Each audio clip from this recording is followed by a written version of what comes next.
Hi, we're Group 2 and we are doing our presentation on Vietnam and the feasibility of entrance for Starbucks. This presentation is by Cherie, Alyssa, and Amity. The Vietnamese really love their coffee. Vietnam has always been a country that strongly supported its protection of domestic industries, and that being the coffee industry.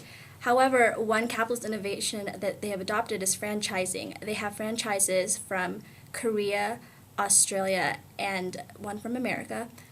They are Trong Nguyen, Gloria Jean, Angel and Us, and Coffee Bean and Tea Leaf. Starbucks has been kept out due to the high tariffs and the fact that coffee is very specific to Vietnam's economy and culture is another disadvantage to Starbucks' entry into Vietnam. One very important reason why Starbucks isn't welcomed with open arms in Vietnam is that Starbucks would have to adopt their style of coffee drinking. The certain style of serving coffee in Vietnam is condensed milk is poured into a glass of ice and then a small pot filled with coffee grounds is placed over the glass. Hot water is poured into the pot, and when the coffee is finished seeping into the glass, the coffee, milk, and ice are stirred. Now, this would be very difficult for Starbucks to adapt, but it isn't impossible. I also feel that it would be good for Starbucks to be in Vietnam so that it can enter the market for tourists, such as businessmen and women, to stimulate the tourism in Vietnam. But they would have to come up with a plan of how to integrate Vietnam's culture and its own culture to make the entry successful.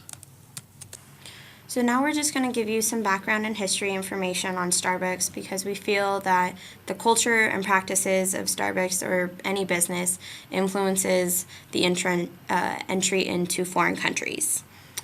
So Starbucks' mission is to inspire and nurture the human spirit through one person, one cup, and one neighborhood at a time.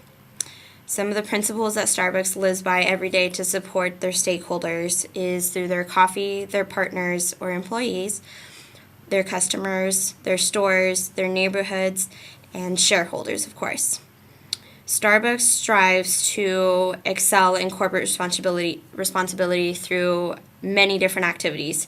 Some of the ones that they currently do that they talk about is through their coffee purchasing, farmer loans, farmer climate support, community service, youth action, their front of store recycling, reusable cups, recycle cup solutions, energy conservation, renewable energy practices, water conservation, and LEED certified stores throughout the countries that they are currently located in. So just some history on Starbucks and how they got started. The first Starbucks opened on March 30th in 1971. It was in Seattle, Washington, on Pike's Place Market. It was opened by Jerry Baldwin, Zev Siegel, and Gordon Borwaker, who were the founding partners, and they were all inspired by this man named Alfred Peet. Starbucks as a company has changed and adapted over time, so their logo definitely reflects this as well. Their original logo is the brown one below, and it was used from 1971 to 1987. In 1987, they went green, and they used this new version of the Starbucks logo with the siren and things till 2010. This year, being their 40th anniversary, they simplified their logo even more so by embracing their heritage of the siren, but also moving forward with their ever-changing culture. So Starbucks has currently 17,009 locations in over 55 countries. This includes 11,000 just within the United States, and currently 1/3 of their locations are overseas. Their first location overseas, that meaning not in the United States and or in Canada, was in Tokyo, Japan in 1996.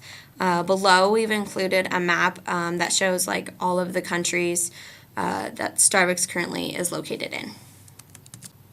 So just as I stated before, Starbucks is currently in several Asian countries already. Specifically, they have joint venture and licensing agreements within Japan and Singapore. Within Japan, Starbucks signed a joint venture with a company called SASB Incorporated. It's a Japanese retailer and restaurant entrepreneur company.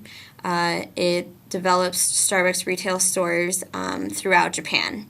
In Singapore, Starbucks has a licensing agreement with a company called Bondstore P, which is a limited company, and it's a subsidiary for Boniface Holding. Its outlet in Singapore is in the Light Towers. The licensing only covers Singapore, but currently they're hoping to expand the franchises within other Asian markets. The Vietnam War was one of the most hated wars in American history. It began on September 26, 1959, and ended on April 30th, 1975. There was no exact starting date for the U.S. involvement there. There were a series of events between 1950 and 1965 that led to the U.S. war in Vietnam. One big reason for U.S. involvement was to stop the spread of communism. Although the war in Vietnam was very hostile, the U.S. provided the citizens, non-Viet Cong, with resources such as medicine that were not available to them otherwise. American society was up in arms about the war because of the reason for our involvement in it, and due to the fact that this was the first war not restricted by the government, meaning the media was unrestricted as to what they could relay back to the American people. With people being able to see the graphic, brutal nature of war from the comfort of their own home for the first time, the majority of the reaction, disapproving, and blame was laid upon soldiers for simply doing their job to protect our country. The overall assessment of Vietnam War was hostile on both the American and Vietnamese sides. My overall assessment is that those that fought the war are some of the most courageous people, especially having to return to a country that didn't fully support them. Support the troops. The result of the war was that America left a lasting impression on the Vietnamese society, and the Vietnamese did not fully welcome American culture. The Vietnam War transformed Vietnam into a more commercialized country, forming itself into a rapidly growing tourism destination. Although the war did help implement commercialization, it also left a sense of hostility in the Vietnam society. This rapid growth in commercialization, along with the hostility towards turning into an Americanized culture, has made Vietnam a perfect place to go to fully engage in another culture while also being able to enjoy a little slice of America in the hotel. These are basically just some of the popular tourist hotels in Vietnam, such as the Hyatt, Hilton, Sheraton, and Marriott, that Americans are most accustomed to. The plan is for Starbucks to form a strategic alliance, and it'll be a strategic fit over an organizational fit, depending on the culture. The choice of entry mode is going to be a strategic alliance, but it will be either a non-equity mode or an equity mode. We were thinking of doing licensing and franchising or joint ventures with some of the popular hotel chains in Vietnam. Currently, Starbucks has an agreement with Hyatt, so this will actually give them an in. They also have agreements with Sheraton and the Marriott.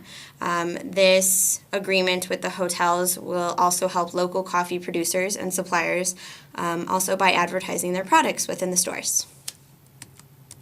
The plan is for Starbucks to form a strategic alliance with some of the hotels and resorts in Vietnam, such as Hyatt, Sheraton, Hilton, and Marriott, in the cities of Ho Chi Minh City, which is Saigon, Da Nang, Hanoi, and Nha Trang City. This could happen as early as November 2012, and Starbucks wouldn't really have to do much adjustments. They would keep the same culture, serving method, but just add special Vietnamese drinks to the menu and also sell local coffee with a percentage of the revenues going to the local coffee. From the onset of this project, my group and I felt that the entry was not very feasible. As a strong advocate of protecting domestic industries, Vietnam was already succeeding without having an American franchise, with the exception of Coffee Bean and Tea Leaf. Interestingly, I read an article last May that stated that the CEO of Starbucks planned entry to Vietnam in 18 months. It is December now, so that means in November 2012, Vietnam will finally have a Starbucks. So to answer this question, yes, our plan is absolutely feasible. Okay, so finally, we feel that both Starbucks and Vietnam would benefit from this strategic alliance. Vietnam would benefit from Starbucks by being able to expand their domestic coffee industry as well as grow culturally. Starbucks would benefit from the expansion and exposure to other cultures and tourists. This can all be accomplished through non-equity and equity methods of alliance. Thank you. Thank you so much, and I hope you enjoyed our presentation. Look for Starbucks entering into Vietnam next November.